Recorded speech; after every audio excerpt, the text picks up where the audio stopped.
আসসালামু আলাইকুম, সবাইকে শুভ সকাল। তো আমি এক জায়গায় হাঁটতে এসেছি আবার আজকে। তো এখানে দেখেন কি অবস্থা, রৌদ্র উঠে গেছে। এতক্ষণে যখন বাসা থেকে বেরিয়েছিলাম তখন সেরকম রোদ ছিল না।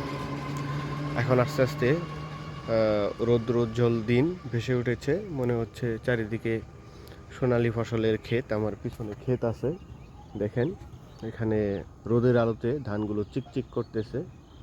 আবার এইদিকে একটা খাল আছে, এখানে মাছের অভয়ারণ্য। তো একটা গুরুত্বপূর্ণ কথা নিয়ে আপনাদের সাথে আসলাম, আজকে কথা বলবো। সেটা হলো, আসলে মানুষ ইচ্ছা করলেই ভালো কাজ করতে পারে এবং খারাপ কাজ করতে পারে। এটা আসলে পুরাটাই মানুষের উপর নির্ভরশীল। তো যেমন কিছু আলোচনা আসে, মানুষ বলতেছে আজকাল মানুষের হাতে মোবাইল এসে মানুষ অনেক খারাপ কাজ করতেছে মোবাইলে, হ্যাঁ, মাধ্যমে ভিডিও করতেছে। দেখা যাচ্ছে যে তারা নিজেদের পার্সোনালিটি যেটা আছে বজায় রাখতেছে না।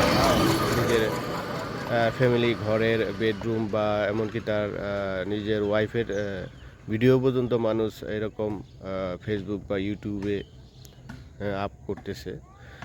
তো আসলে এগুলো নিজের পার্সোনালিটি, মানে পার্সোনাল যে বিষয়গুলো সেগুলো মানুষ আপ করে ফেলে।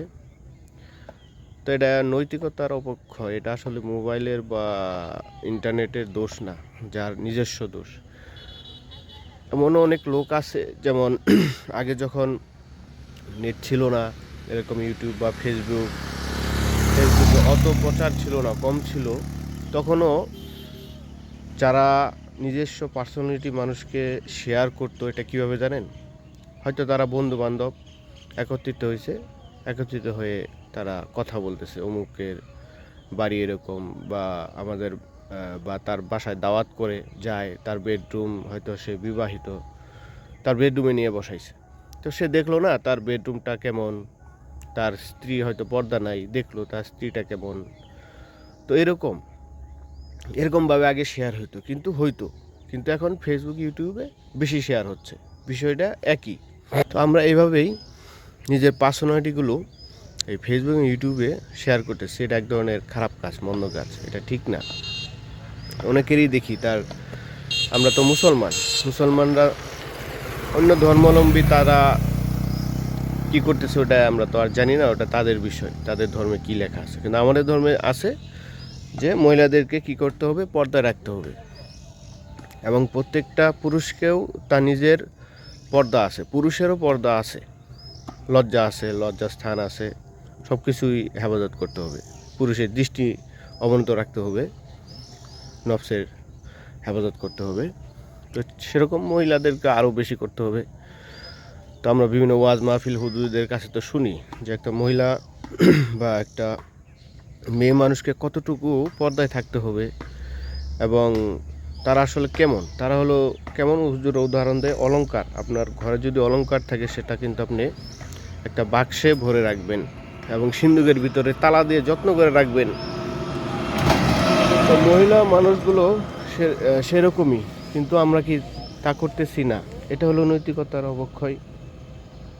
এবং মানুষ ইচ্ছা করলেই যে ভালো হতে পারে বা ভালো থাকতে পারে, আবার ইচ্ছে করলে অন্যায় কাজ করতে পারে, এটা পুরাটা মানুষের উপরই নির্ভরশীল। সেই কন্ট্রোলটা মানুষের উপরই আল্লাহ তাআলা দিয়ে দিয়েছে। মানুষ ইচ্ছা করলেই তার নিজেকে কন্ট্রোল করতে পারবে। তবে হ্যাঁ, মানুষের পিছনে সবসময় শয়তান লেগে থাকবে। শয়তান তাকে ওয়াসওয়াসা দিবে কিভাবে তাকে অন্যায় পথে নেওয়া যায়।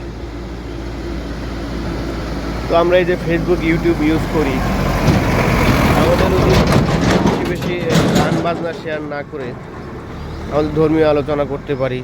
আমরা ভালো ভালো দৈনন্দিন যে সমস্ত কাজ করি, যেটা করলে মানুষের উপকারে লাগবে, যেটা দেখে মানুষ কিছু শিখতে পারবে, সেই জিনিসগুলো আসলে ভিডিও হিসেবে আপ করা উচিত। অনেকে দেখে আমরা শুধু চেহারা দেখাই, হ্যাঁ, হুদায় একটা কিছু বইলা ভিডিও আপ করে দেয় ভিউয়ের আশায়।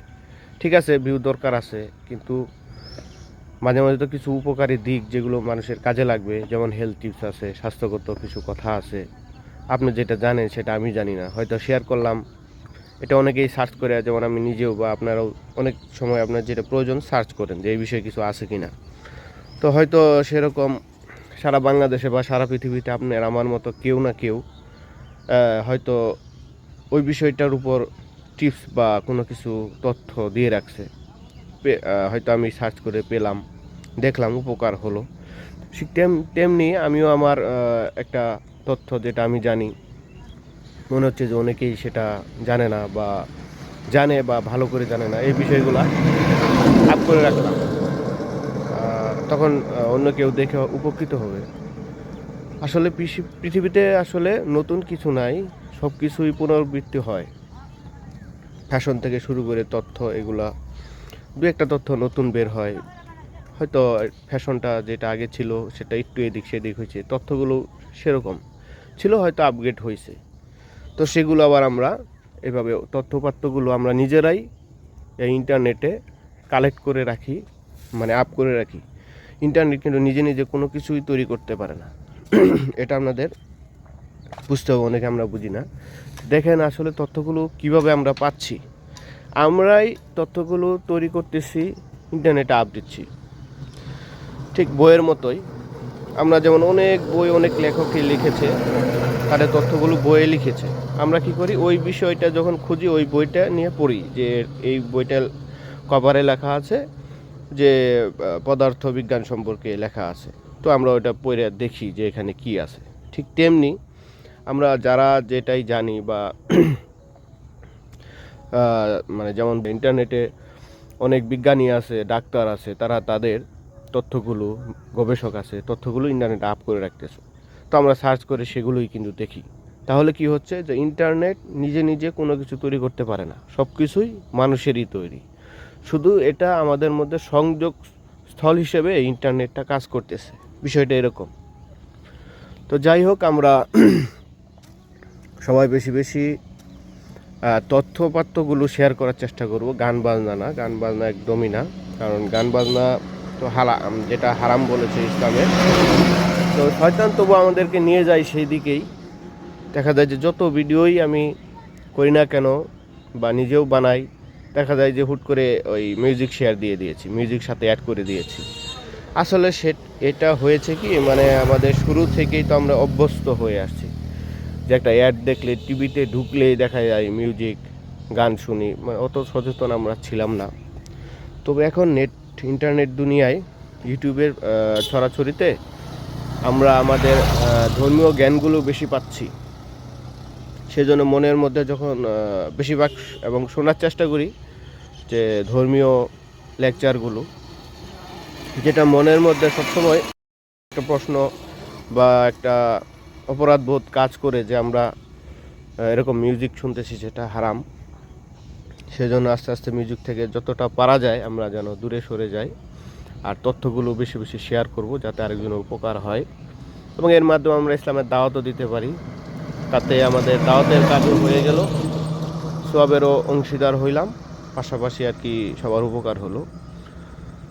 তো আজকের মতোই এখানেই সমাপ্তি ঘোষণা করছি। অনেক কথা হলো আপনাদের সাথে। আবার নতুন কোনো বিষয়ে, নতুন কোনো তথ্য নিয়ে আপনাদের সাথে কথা বলবো। তো আপনাদের যদি কোনো কিছু জানার ইচ্ছা থাকে, আর কথার মাঝে যদি কোনো ভুল ভ্রান্তি থাকে, ক্ষমা করবেন।